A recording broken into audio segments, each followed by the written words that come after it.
Hello everyone, halogen derivative का lecture number 3 जिसके अंदर हम फिजिकल प्रॉपर्टी पढ़ने वाले हैं। फिजिकल प्रॉपर्टी क्या है बेटा, उससे पहले आप लोगों को पता होना चाहिए। एक बार मैं आप लोगों को याद दिला दूं। आर और एक्स। आर मतलब क्या था? अल्काइल। एक्स क्या है? हैलाइड। अच्छा, हैलाइड ग्रुप क्या क्या हो सकता है? हैलोजन ग्रुप क्या क्या हो सकता है? Fluorine, chlorine, bromine, iodine. Fluorine, chlorine, bromine, iodine, इनमें से कुछ भी हो सकता है। अब आप लोगों को पता है कि हैलोजन क्या है? ज्यादा इलेक्ट्रोनेगेटिव है as compared to alkyl group. जब अल्काइल से वो ज्यादा इलेक्ट्रोनेगेटिव है तो क्या करेंगे? अपनी तरफ इलेक्ट्रॉन को पुल करेंगे। जब इलेक्ट्रॉन को पुल करेंगे तो इसके ऊपर आएगा delta negative, delta positive, partial negative, partial positive आया। मतलब पता ये चला कि जो तुम्हारा अल्काइल हाइड है ये पार्शियली पोलर है। मैं ऐसा लिख सकता हूं यहां पर ये पोलर कंपाउंड है, पार्शियली पोलर कंपाउंड। इधर तक समझ में आ गया आप लोगों को? तब देखो ध्यान से, यहां पर आप लोगों को बॉन्ड लेंथ, बॉन्ड एंथैल्पी दिया हुआ है। यहाँ पर मिथाइल ग्रुप है, मिथाइल के साथ में फ्लोराइड ग्रुप है, methyl chloride, methyl bromide, methyl iodide. अब यहां पर एक रिलेशन में लिख देता हूं, बॉन्ड लेंथ इज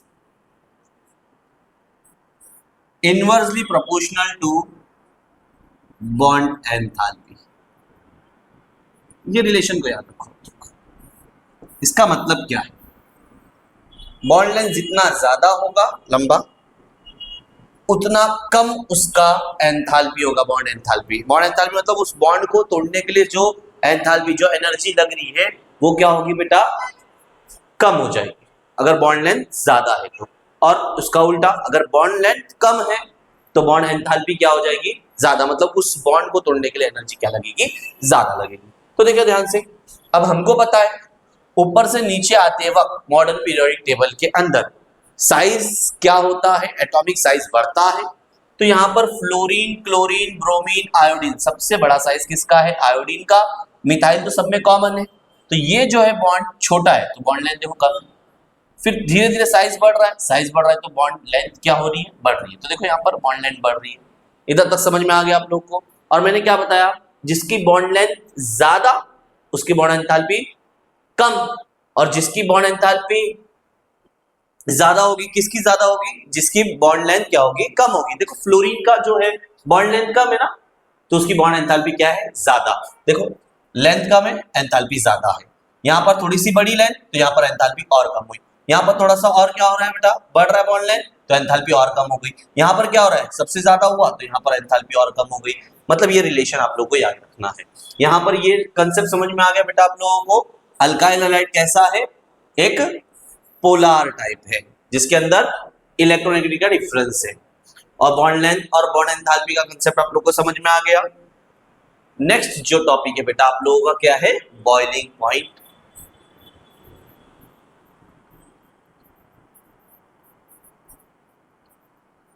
अच्छा, बॉइलिंग पॉइंट का एक रिलेशन में तुम लोग को लिखवा देता हूं, यहां पर ध्यान से लिखना बेटा आप लोग। बॉइलिंग पॉइंट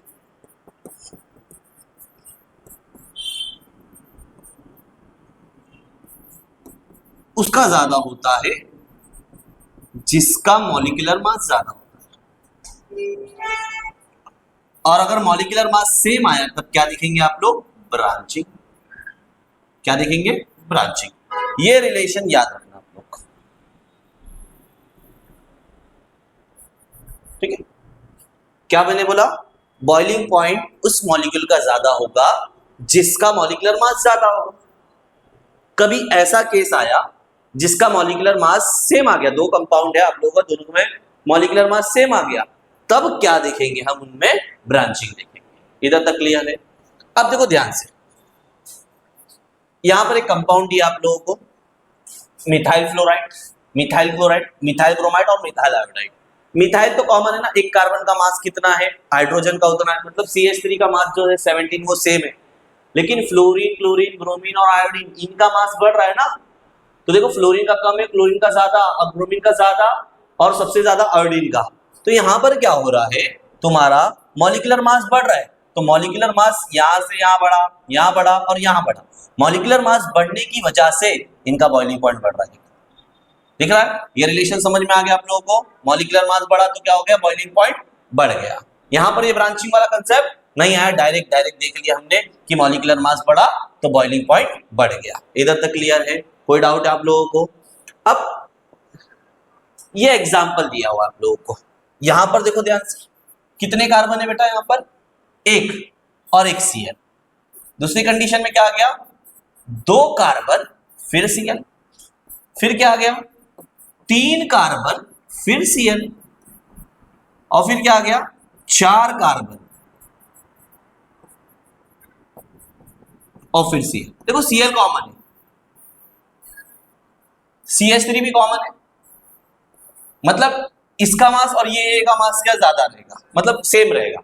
लेकिन एक CH2 का मास बढ़ा ना, 12 और 2, वो अपने को याद नहीं रखना मॉलिक्यूलर मास, लेकिन कंसेप्ट समझो। यहां पर कितना बढ़ रहा है? 1 कार्बन और 2 हाइड्रोजन का मास, तो यहां पर और यहां पर 2 बार बढ़ रहा है, तो मॉलिक्यूलर मास इसका कम, इसका ज्यादा, इसका और ज्यादा, और इसका सबसे ज्यादा, मतलब बॉइलिंग पॉइंट सबसे ज्यादा किसका होगा? इसका। तो देखो, फिर इसका थोड़ा कम, फिर इसका और कम, और इसका सबसे कम। मतलब ये क्या है? जैसे जैसे कार्बन की चेन बढ़ेगी वैसे वैसे क्या होगा? बॉइलिंग पॉइंट बढ़ेगा। कार्बन की चेन बढ़ रही मतलब मॉलिक्यूलर मास बढ़ रहा है, और मॉलिक्यूलर मास बढ़ रहा है मतलब बॉइलिंग पॉइंट बढ़ रहा है। ये रिलेशन भी समझ में आ गया बेटा? टेबल क्लियर है? अब एक और कंसेप्ट आप लोग को याद रखना है। यहां तक तो ठीक था कि सर ये तो मॉलिक्यूलर मास ज्यादा तो बॉइलिंग पॉइंट ज्यादा। अब ब्रांचिंग वाला कंसेप्ट भी है ना, तो देखो ध्यान से, यहां पर देखो 4 कार्बन और 1 Br। यहां देखो 1 2 3 4 कार्बन 1 Br, 1 2 3 4 कार्बन 1 Br, सब में 4 कार्बन और 1 Br वाला है, मतलब हाइड्रोजन भी उतना ही है, कार्बन भी उतना ही है, और Br भी उतना ही है, मतलब सबका मॉलिक्यूलर मास सेम है। ये तीनों के तीनों जो है, तीनों का मॉलिक्यूलर मास सेम है। सर अब क्या? जब मॉलिक्यूलर मास सेम आता है, जब मॉलिक्यूलर मास सेम आता है, तब क्या देखना है हमें? ब्रांचिंग। तो याद रखना ये रिलेशन, अगर मॉलिक्यूलर मास सेम है तो ब्रांचिंग देख रहा हूं, जिसमें ब्रांचिंग ज्यादा, इनवर्सली रिलेशन है ना, ये बढ़ेगा तो ये कम होगा, तो उसका बॉइलिंग पॉइंट क्या हो जाएगा? कम। याद रखो, जिसका ब्रांचिंग ज्यादा उसका बॉइलिंग पॉइंट कम। तो अगर जिसमें ब्रांचिंग कम होगा तो उसका बॉइलिंग पॉइंट क्या हो जाएगा? ज्यादा हो जाएगा। उसका बॉइलिंग पॉइंट क्या हो जाएगा? ज्यादा हो जाएगा। देखो ध्यान से, रिलेशन याद है ना? मॉलिक्यूलर मास तीनों कंपाउंड का क्या है? सेम है। इनमें 4 carbon 4 carbon 4 carbon, 1 Br 1 Br 1 Br, molecular mass same है। तो अभी रिलेशन याद है, मॉलिक्यूलर मास सेम होने के बाद क्या देखते हैं हम? ब्रांचिंग देखते हैं। जिसका ब्रांचिंग ज्यादा उसका बॉइलिंग पॉइंट कम। तो ब्रांचिंग इसमें ज्यादा दिख रही है ना, इसमें कम है, इसमें थोड़ा मॉडरेट है। तो देखो, जिसका ब्रांचिंग कम इसमें कम है तो बॉइलिंग पॉइंट उसका ज्यादा। फिर थोड़ा सा ब्रांचिंग आई, थोड़ा कम हो गया, ज्यादा ब्रांचिंग आई और कम हो गया। समझ में आ गया रिलेशन? कोई डाउट है? तो ब्रांचिंग कम है, बॉइलिंग पॉइंट ज्यादा, ब्रांचिंग ज्यादा है, बॉइलिंग पॉइंट कम हो गया। क्लियर? कोई डाउट है किसी को? वैसे ही सॉल्युबिलिटी आता है। नेक्स्ट टॉपिक क्या है तुम्हारा? सॉल्युबिलिटी। देखो, अल्काइल हैलाइड हो या अराइल हैलाइड हो, दोनों के दोनों वाटर इनसॉल्युबल होते हैं, मतलब पानी में प्रॉपरली मिलते नहीं है, सॉल्युबल नहीं हो पाते हैं। तो जो चीज पानी में सॉल्युबल नहीं हो पाती है, ये पोलर नेचर है ना, थोड़ा इनका नेचर कैसा है? पोलर है। तो जो चीज वाटर के अंदर सॉल्युबल नहीं हो पाती है, उसे हम कहां पर सॉल्युबल करते हैं? ऑर्गेनिक सॉल्वेंट में करते हैं। किस में सॉल्युबल करते हैं? ऑर्गेनिक सॉल्वेंट में। याद रहेगा बेटा आप लोगों को? देखो यहाँ पर तुमको 3 एग्जाम्पल दिया है। उससे पहले मैं एक और चीज आपको बता दूं, ये जो बेंजीन है, इसके ऊपर फंक्शनल ग्रुप अटैच है, चाहे वो कुछ भी हो, हेलोजन हो या कोई और दूसरा फंक्शनल ग्रुप हो, तो ये वाली पोजीशन को बोलते हैं ऑर्थो पोजीशन। क्या कहते हैं बेटा? Ortho position. ये वाली पोजीशन को कहते हैं मेटा पोजीशन, और ये पैरा। क्या है? OMP, ortho Meta para. ये पोजीशन क्या हो जाएगी? ऑर्थो। ये पोजीशन क्या हो जाएगी? मेटा। तो फंक्शनल ग्रुप जिसके ऊपर जिस कार्बन पे फंक्शनल ग्रुप लगा है, उसके बाजू वाला क्या हो जाएगा ऑर्थो, उसके नेक्स्ट वाला क्या हो जाएगा मेटा, उसके नीचे वाला क्या हो जाएगा पैरा।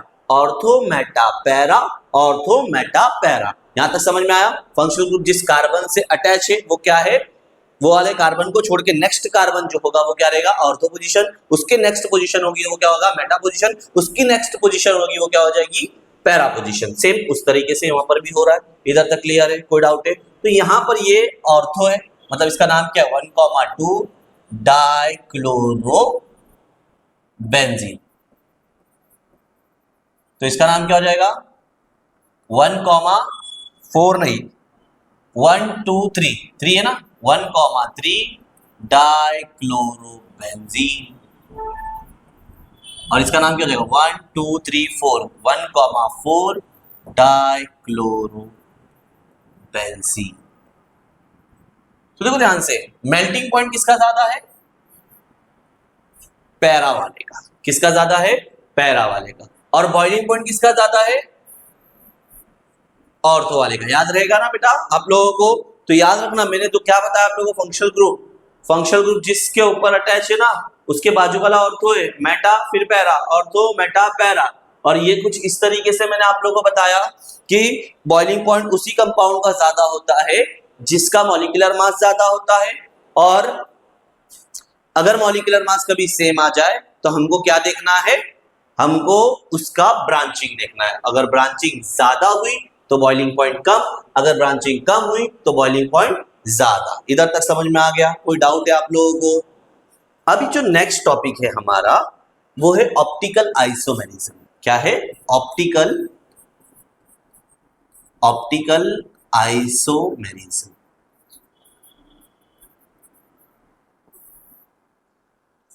ऑप्टिकल आइसोमेरिज्म, आइसोमर आपने पढ़े हैं ऑलरेडी क्लास 11 के अंदर। ऑप्टिकल आइसोमेरिज्म क्या है? तो उससे पहले मैं तुमको एक चीज बताऊं, कार्बन जो है वो कितने बॉन्ड बनाता है 4 बॉन्ड बनाता है। कितने बॉन्ड बनाता है बेटा कार्बन 4 बॉन्ड बनाता है। देखो ध्यान से,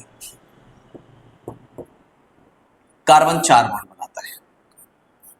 अगर चारों के चारों जो ग्रुप एटम मॉलिक्यूल जो भी अटैच है उससे अगर वो डिफरेंट है तो इसको ऐसे स्टार से दिखाते हैं और ये कायरल कार्बन जाता है। कौन सा कायरल, कौन सा कार्बन है कायरल कार्बन। तो व्हाट इज कायरल कार्बन आप लोगों को पता होना चाहिए। कायरल कार्बन क्या होता है? कायरल कार्बन क्या होता है?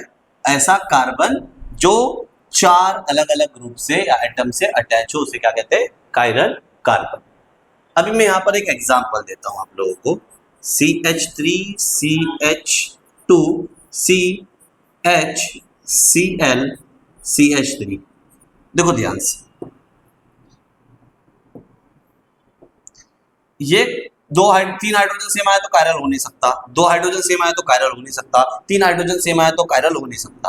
अब यहां देखो, ये कार्बन CH3 से जुड़ा है, अलग है, हाइड्रोजन अलग है, Cl अलग है, और CH2 CH3 ये इथाइल ग्रुप है, वो मिथाइल है, वो हाइड्रोजन है, ये क्लोराइड है। मतलब ये वाला कार्बन कौन सा कार्बन हुआ कायरल कार्बन हुआ, कायरल कार्बन। तो इस कंपाउंड का नाम है 2-क्लोरोब्यूटेन। 2 मार्क के लिए आपको क्वेश्चन पूछा है, explain the optical activity in 2-क्लोरोब्यूटेन। तो ये 2-क्लोरोब्यूटेन का स्ट्रक्चर है, इसकी ऑप्टिकल एक्टिविटी आपको बताना है। तो देखो, ऐसा कार्बन जिसके पास में 4 के 4 ग्रुप अगर डिफरेंट हुए तो हम उसे क्या कहने वाले हैं कायरल कार्बन। अच्छा, कार्बन अगर कायरल कार्बन किसी भी मॉलिक्यूल में प्रेजेंट है उस मॉलिक्यूल को हम क्या बोलेंगे कायरल मॉलिक्यूल। क्या बोलेंगे कायरल मॉलिक्यूल। तो ये कायरल मॉलिक्यूल बोल सकता हूं ना मैं, 2-क्लोरोब्यूटेन इज अ कायरल मॉलिक्यूल। तो ये क्या करेगा यहाँ पर, कायरल मॉलिक्यूल क्या होते हैं ऑप्टिकली एक्टिव होते हैं। उससे पहले मैं तुमको एक और चीज बताऊं, ये जो मॉलिक्यूल है ना वो एक दूसरे पे सुपर इम्पोज करेंगे। मैं इसको ना बना के दिखाता हूँ आपको। ये मेरे पास में कुछ इस तरीके से स्ट्रक्चर है, वेज फॉर्मूला बना देता हूँ। ठीक है, ये वेज लाइन और ये डैश लाइन। यहां मान लो मैंने ले लिया C2H5 और यहां पर मैंने ले लिया Cl। यहां मैंने क्या लगा दिया मिरर। क्या लगा दिया मिरर। तो यहां पर इसकी मिरर इमेज बनेगी।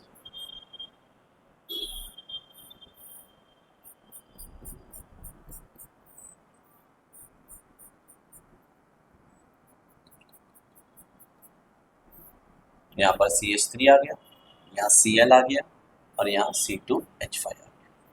ये दोनों एक दूसरे की मिरर इमेज है। देखो यहाँ पर ये Cl है मान लो और ये C2H5 है, ऐसा है।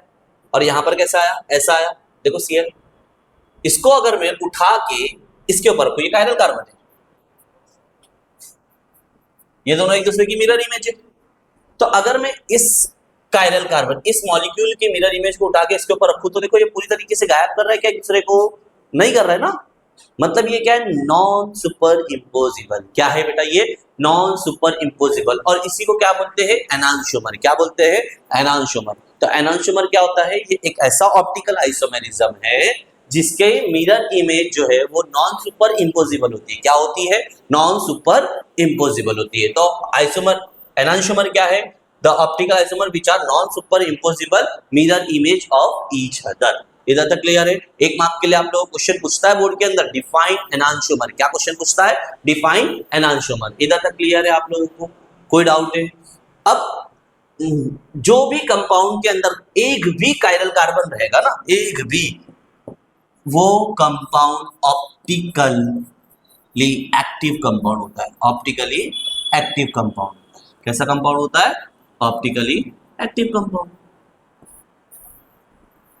अच्छा, इसको समझने के लिए मैं तुमको यहां पर एक, ये सोर्स ऑफ लाइट है।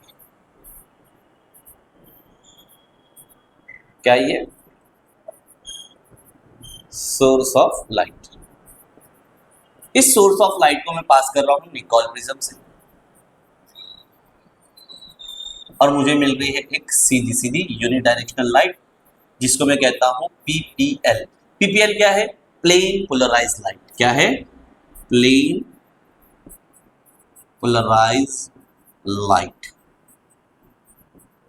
ये प्लेन पोलराइज्ड लाइट हम मॉलिक्यूल में से पास करवा रहे हैं, या कोई भी जिस कंपाउंड की भी हमको ऑप्टिकली एक्टिविटी चेक करना है ना, हम उसके अंदर से पास करवाते हैं। अगर PPL उसमें से पास होते वक्त, अगर PPL उसमें से पास होते वक्त रोटेशन की, PPL उसमें से पास होते वक्त रोटेशन की। अब रोटेशन कैसा कर सकती है बेटा? दो तरीका का रोटेशन होगा ना। ये PPL ऐसा पास हो रही है इसके अंदर से, एक राइट साइड की तरफ मुड़ गई। कैसे मुड़ गई? Right side. मतलब क्लॉकवाइज बोल सकता हूं मैं, राइट साइड मतलब क्लॉकवाइज। क्लॉकवाइज रोटेशन हुआ मतलब डेक्स्टिरो रोटेटरी, जिसका सिंबल क्या होता है? स्मॉल d और साइन क्या होता है? प्लस। दूसरा कंडीशन क्या? No rotation, as it is no rotation.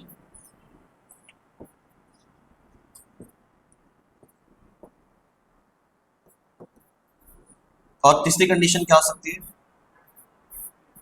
वो लेफ्ट साइड घुमा दे, जिसको मैं लेफ्ट साइड और एंटी क्लॉकवाइज भी बोल सकता हूं। एंटी क्लॉकवाइज, जिसको लीवो रोटेटरी कहते हैं। क्या कहते हैं? लीवो रोटेटरी। सिंबल क्या होता है? स्मॉल एल और साइन क्या होता है? माइनस। ध्यान देना, अगर राइट साइड घुमाया तो भी वो क्या है? ऑप्टिकली एक्टिव कंपाउंड है। अगर रोटेशन नहीं किया तो ऑप्टिकली इनएक्टिव कंपाउंड है। अगर लेफ्ट साइड घुमाया तो भी क्या हो जाएगा? वो ऑप्टिकली एक्टिव कंपाउंड। तो देखो ध्यान से, कंसेप्ट समझा। सोर्स ऑफ लाइट है, निकोल प्रिज्म से पास कर रहे हैं तो हमको क्या मिल रहा है? एक यूनिडायरेक्शनल लाइट जिसको मैं PPL कह रहा हूं। PPL क्या है? Plane polarised light. जैसे ही मैंने उस कंपाउंड के अंदर से पास करवाया PPL को, जैसे PPL पास हो रही है, अगर रोटेशन थोड़ा भी हुआ, लेफ्ट साइड हुआ या तो राइट साइड, दोनों भी एक साथ नहीं होगा, या तो क्लॉकवाइज या तो एंटी क्लॉकवाइज। अगर क्लॉकवाइज या एंटी क्लॉकवाइज हुआ मतलब वो कंपाउंड कैसा होगा? Optically active. अगर रोटेशन ही नहीं हुआ तो वो ऑप्टिकली इनएक्टिव हो जाएगा। अगर क्लॉकवाइज हुआ मतलब राइट साइड हुआ तो उसको बोलेंगे डेक्स्ट्रोरोटेटरी। सिंबल क्या होता है बेटा? D और साइन क्या होता है? प्लस। अगर लेफ्ट साइड हुआ मतलब वो क्या हो जाएगा? एंटी क्लॉकवाइज और उसी को हम क्या बोलते हैं, लीवो रोटेटरी। सिंबल क्या होता है, स्मॉल एन, और साइन क्या होता है, माइनस। अगर कुछ नहीं हुआ तो नो रोटेशन है। नो रोटेशन में ऑप्टिकली इनएक्टिव। ये बेटा ये पीपीएल लाइट पास हो रही है, क्या है ये सब हमको दिखता है क्या, नहीं, ये पूरा का पूरा एक्सपेरिमेंटल बेस है। क्या है बेटा, ये पूरा एक्सपेरिमेंटल बेस है। फ्लोरोमीटर रहता है, उसके अंदर रीडिंग वगैरह दिखती है। रीडिंग कैसा दिखेगी आप लोगों को, पहले तो 0 0 है मान लो, अगर 0 0 है तो क्या है वो, नो रोटेशन। कोई कंपाउंड पास हुआ, पीपीएल पास करवा उसके अंदर से, अगर तुम्हारा स्क्रीन पे तुमको 0 0 दिख रहा मतलब उसके अंदर नो रोटेशन, मतलब ऑप्टिकली क्या है, इनएक्टिव। अगर रीडिंग आई प्लस में, अगर रीडिंग कुछ आई प्लस समथिंग समथिंग, तो वो क्या होगा, पीपीएल घुमा दिया उसने पीपीएल को, मतलब वो ऑप्टिकली एक्टिव हो जाएगा। और क्या है, वो राइट साइड घुमाया और डेक्स्ट्रोरोटेटरी हो जाएगा। और अगर रीडिंग माइनस में आई, मतलब उसने घुमाया, मतलब वो ऑप्टिकली एक्टिव कंपाउंड है, लेकिन वो क्या हो जाएगा, लेफ्ट साइड घुमाया है, एंटी क्लॉकवाइज घुमाया, मतलब वो लीवो रोटरी है, सिंबल क्या हो जाएगा, डी हो जाएगा। ये पूरा स्क्रीन पे दिखता है, हम ऐसा लाइट वगैरह देखते नहीं है, पूरा एक्सपेरिमेंटल बेस है। इधर तक क्लियर हो गया आप लोगों को, कोई डाउट है? अब दूसरी चीज, ये जो रेसिमिक मिक्सचर होता है ना, वो डेक्स्ट्रो और लीवो का ही मिक्सचर होता है। तो an equimolar mixture of laevo rotatory and dextro rotatory means enantiomer is called as racemic mixture. तो एक और क्वेश्चन आप लोगों को बोर्ड में पूछता है, डिफाइन रेसिमिक मिक्सचर। इधर तक क्लियर है? एक क्वेश्चन क्या है, डिफाइन एनांशियोमर, दूसरा क्वेश्चन क्या है, डिफाइन रेसिमिक मिक्सचर, तीसरा क्वेश्चन क्या है, डिफाइन ऑप्टिकल एक्टिविटी। इधर तक समझ में आ गया? यहाँ पर हमारा फिजिकल प्रॉपर्टी खत्म हुआ, जिसके अंदर मैंने तुमको थोड़ा बॉइलिंग पॉइंट बताया, फिर उसके बाद मैंने तुमको ऑप्टिकल एक्टिविटी बताया। यहाँ तक क्लियर है? इधर तक समझ में आ गया? अगर आप लोगों को ये समझ में आ गया, चैनल पे आप लोगों को सब चीज समझ में आ रही है, तो चैनल को सब्सक्राइब करो, और जितने भी क्लास 12 के अंदर आपके फ्रेंड है उन सबको ये लिंक शेयर करो। आप लोग प्लेलिस्ट में अल्डिहाइड कीटोन कार्बोक्सिलिक एसिड का पूरा चैप्टर अपलोड हो चुका है, और हैलोजन डेरिवेटिव का भी चैप्टर जो है वो कंप्लीट बहुत जल्द हो जाएगा। तो आप लोग चैनल को सब्सक्राइब कर दो। Thank you.